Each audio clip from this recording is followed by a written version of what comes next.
To start the barbell glute bridge, we're going to grab a barbell, either fixed or not, and we will get it onto our lap right in our hip crease. We don't want this bar to sit too high up on the thighs or too far up the belly. We just want it right in the crease of our hip. We also don't want our feet too close to our butt or too far away from us, just somewhere right in the middle. From here, we're going to press our ribs down to our belly button and tuck our pelvis underneath us. We'll drive straight down into the floor through the arch of the foot, having equal weight in the big toe, pinky toe, and heel. At the top of this motion, we want our knees, hips, and shoulders all lined up at the top.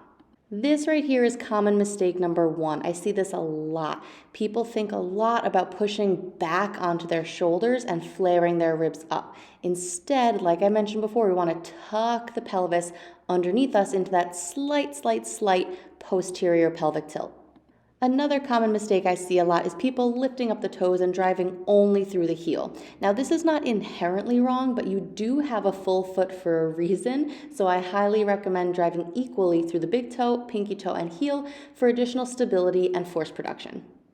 Once we're done with this exercise, we can either roll the bar off of us if our plates are big enough, or just toss it over to the side of us. I also very quickly want to show you what it looks like to tuck the pelvis underneath us from the side angle because I think it's much easier to see. And that is the barbell floor glute bridge.